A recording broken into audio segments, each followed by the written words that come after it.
Hi everybody, this is Dan Fredrickson, creator of the Hyperbaric Lifestyle and author of the book Bohica, Stories of Navy Divers. Today we're going to talk about the depression game.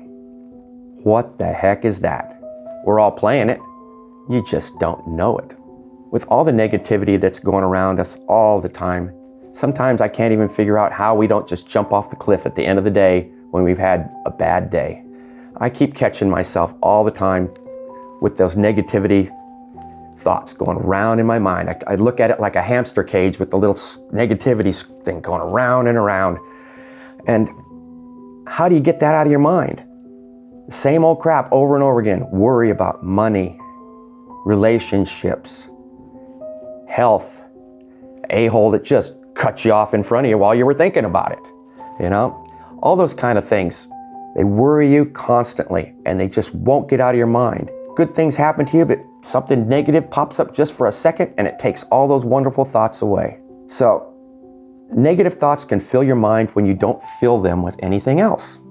It's as simple as that. I've read numerous books on goal setting, positive thinking, and future visions. And it wasn't until I took a course in business planning and future vision that I really had everything open up and give me a full vision of everything that I could see. My instructor was a very successful entrepreneur. He was a multi-millionaire, and the only reason he did these courses because he enjoyed meeting people and he liked to invest in new businesses. He saw success and he saw the avenues to go to it in many, many different ways that we couldn't see. So what was really nice about the fact is that his first thing he taught us was what he called a successful mindset. He wanted you to walk into your business with an attitude that you were going to be successful, even if you didn't even know what or how. By doing that, you at least had an open mind to just about anything that was going to happen. And what was nice is the first thing he did to us is he had us write what we call the ROSI plan, the ROSI business plan. That's the plan that everything in your business is perfect, or the heavenly business, you can call it another one. Your product sells perfect, you have no manufacturing problems, the customers come in, they throw money at you, they come in wheelbarrows of cash, just rolling in, and it's just wonderful. Life is great, it's just like you dreamed of.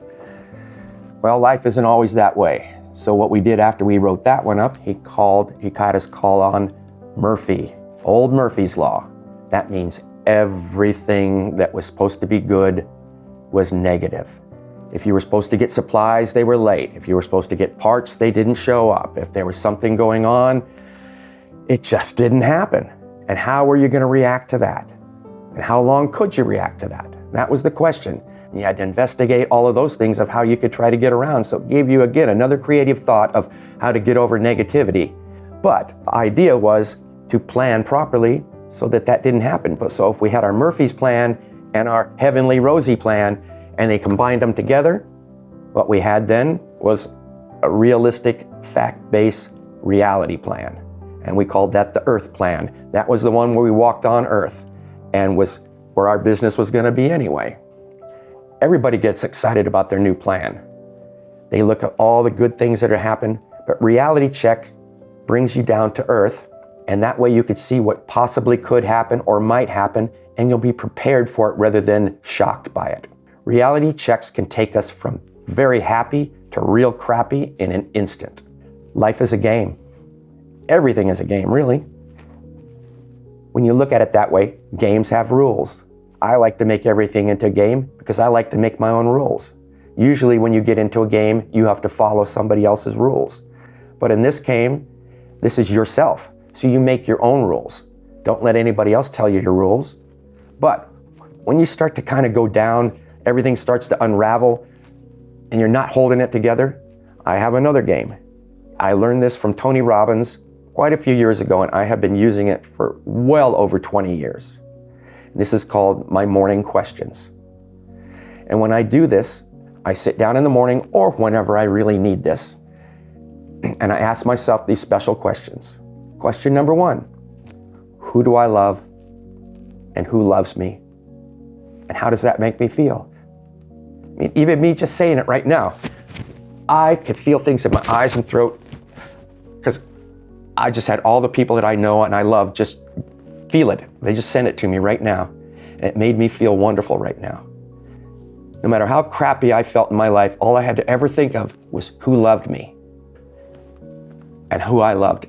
And nothing else in the world could hurt me then. My second thing was, who am I grateful for and how does that make me feel?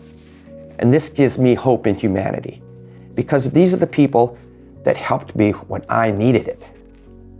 I'm getting a little emotional right now because I think of those people right now that did help me.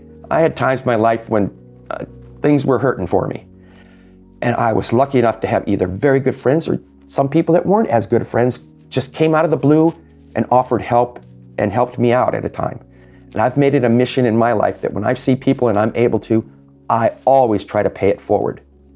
And it's a wonderful feeling to first knowing someone will do that for you and the fact that you have the ability to do it for somebody else. My third is a future vision. It's what great things I will accomplish today. You can't have a future vision if you're playing the depression game. When you're in the depression game, you have the now, negative, me, whatever's happening to me in your mind, and you don't think of the future. This, I put down a few things that I'm going to accomplish during the day, whether it's major or minor, but it's a positive way of starting your day and moving towards those directions. Even if you don't do it, because something else comes up, you at least have that on your goal and you're always going to be looking to it. Number 4, this is an important part for you physically, because whenever you're depressed, whenever you're not feeling right, when things are kind of crappy, your breathing and body language is everything.